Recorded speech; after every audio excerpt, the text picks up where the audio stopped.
What is going on, everyone? It's your guy Cole Jackson back here on Road Graders, coming in on a fresh month, November 1st, here on Wednesday, and we are going to be finishing our Watch of the Offense, looking at the screen game, something that really stood out to me in this one. They essentially used the screens as an extension of the run game early and had a ton of mixed results, and I really want to take a look at it. It's something that Todd Monken has liked to do in his offense. It's something that has a ton of value with the number of spread concepts they're using and the different looks they'll get from the defense, but it's something they've struggled with, and so we're going to take a look at it, break down some of the plays, and really see where the issues are stemming from. So let's get right into it. Before we do that, go ahead, hit that like button if you're enjoying these breakdowns. Looking forward to more. Hit subscribe if you're new here. I'm averaging about 75% of unsubscribed viewers. Do me a favor, hit that sub button. Promise I'll keep bringing the good content, and drop a comment down below and let me know what you guys think. So we're going to start here. This was on the first drive. You're going to see Zay motion at the top of your screen. Little play action, screen action. And so this is something mixed opinions on Twitter. So I hated this play. And so the result of the play in terms of the gain, you see they're lined up at the 15 there as the line of scrimmage. Zay ends up getting, 6-7 yards on this one. So it's not necessarily that it was a bad play, but what I hate is the process.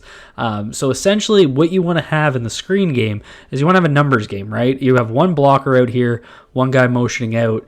You ideally want to only have two defenders because you're going to get one guy blocking and then the receiver beating the other guy. And so you have this other DB kind of trailing off the line of scrimmage who, as Zay motions, he takes a step back. So he's playing zone out in this area because they used a lot of quarters defense. You see the 4 dotting across, and then they got 2 hook coverages here in the middle of the field.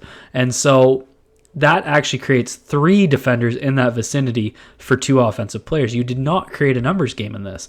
And the other thing that drove me nuts is if they wanted to run the ball here or use the screen as an extension of the run, you have 1, 2, 3, 4, 5 in the immediate box within 7 yards. This DB does blitz. He joins that. Fair enough. But you also have Pat Ricard in. So you got numbers in the run game. So this is something that I think that they avoided early, was kind of running out of these spread looks. I think this defensive alignment set up really well with 5 immediately in the box. They could have just ran downhill on this one. So it ends up working for them. So it's not the result that I dislike, it's the process. And so you're going to see this a lot. OBJ comes out and he's going to set that leverage point.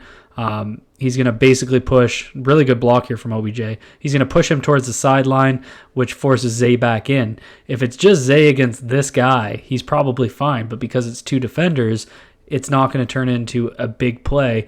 Zay being the special mover he is, you see him cut back inside there to beat him for the extra yards. So that's a play where I think it's really Zay being special than the offensive play call itself. So love the result in terms of getting yards, but hate the process of it. Here we get into another one. Zay coming back. And this one, a lot of schematic problems with this. The biggest one I have, so you're going to get the offensive line throwing their guys back like you'll see on screenplays. You see them let them through, which is exactly what you want to see. And then you got a numbers game here big time. But the issue is these guys take too long to get out here, and Zay is how you sometimes set up a punt block when you're returning, where you essentially want to run the runner against your blocking scheme. So they're going to come out this way and set these leverage blocks where they want to land on these inside shoulders, and then Zay would hug in that way. But because the pass is thrown back, it takes these guys a while. He's now running into where the defenders are now coming back unblocked. So the only way this is going to work is if Linderbaum is looking back and picking off someone. Now, obviously, I believe that's Ronnie. Ronnie doesn't get out there to get his block, but that's a tough block to make. He's still going to make it. That was monumental in this one. But I don't like the design here. I don't like how you have Zay cutting back inside where the vacated defenders are, because they're going to work this way after they see the screen go and they follow the ball. So it's just a tough one. I guess you could argue that Ronnie has to get out there and get that safety and seal that outside shoulder and basically land here. And again, I get that, but from a process perspective, it just doesn't work that way. Like, that's a really hard block against a safety out in space. So, that's not one I don't think that's, again, putting guys in a position to succeed. So we get another one here. This one's, they're trying to set up, essentially, Justice is going to run like a China route and kind of come back in and then catch it here for a middle screen. So the interior line, you see right there, Linderbaum pushing his guy through, and they're going to use these 3 blockers. Again, the problem is, first of all, it's just the perfect coverage. They're in man coverage, so Justice is being followed out there. Obviously, Linderbaum has to get out there and make a play on that guy. But again, same issue I just had with the last play. Justice is coming back into the area of the vacated defenders. So as he comes back inside, even if Linderbaum, let's say he pancakes him, he's working his way back inside where these guys are going to start to follow the ball. And then they're just stepping up. Obviously, a lineman slipped there. So there's some execution issues, but it's just the design, the process, it's not working. So that's something I'd like to see them clean up a little bit. Here we get another one from Zay. This one, completely complimentary. DB blitz here. They got the numbers game that I've been talking about.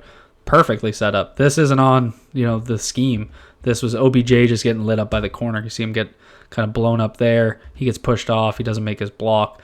If he's able to maintain that, and he sets with inside leverage, so inside leverage being he's working that kind of shoulder, trying to push him out so Zay can come back inside. Then he's got a safety to beat. He's obviously, these guys are going to pursue, but that's essentially the design. So design-wise, I like the way that process was. OBJ's got to make that block, no doubt about it. That was an execution issue. And then here we get one sort of at the end of the game. This was on 3rd and 18, I think it was. You'll see he got close to the first down. This is exactly the type of screen you want. You see John Simpson give the little Toro there, give him a little smack on the back of the head. Boom.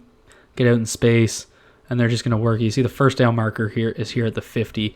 So this was, I think 3rd and 18. Didn't get the first. But, this is just one of those plays on 3rd down where you get the defense. Look how many are back. They got a 4-man line. Nobody else in the box. All these DBs back defending the first down marker. The scheme worked. Good setup. Really what made this work, though, I got to give a lot of credit here. Watch Tyler Linderbaum. So Linderbaum's going to do his thing, go out that way. And then as he does, I've been talking a lot about these guys inside, and credit that defensive line because they worked their way back to the ball fast. The Cardinals defense played fast.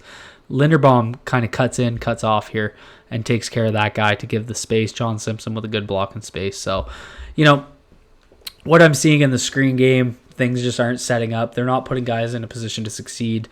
This has been a common issue with the Ravens. It's happened literally. I feel like they haven't ran a good screen game since Ray Rice was here pre-2012. So it's just something that hasn't worked for whatever reason. I'd really like to see them get a little bit better in terms of when they're calling them, and if they're called and the defensive formation isn't set up. And I think this is really the key, having checks in place to check out of them. And so there was a screen a few weeks ago that LAMAR used, and he actually checked into a screen, and it was beautifully done. So they are really useful as audible plays because you can read the defense, you can see the alignment, you can even use a motion, have enough time on the clock to check into a screen if it's set up the way you want it to create that numbers game. So just a few things I'd like to see them do better, but ultimately what I had issue with was working the ball carrier back into the heart of the defense, which is the vacated space from the defenders that you left unblocked purposely. It just happened way too many times in this one. So drop a comment down below. Let me know what you guys thought. What did you see? Am I being too harsh? I want to hear from you guys. Hit that like button and subscribe if you're new here. Be good to yourselves. Be good to each other. Peace out, everyone.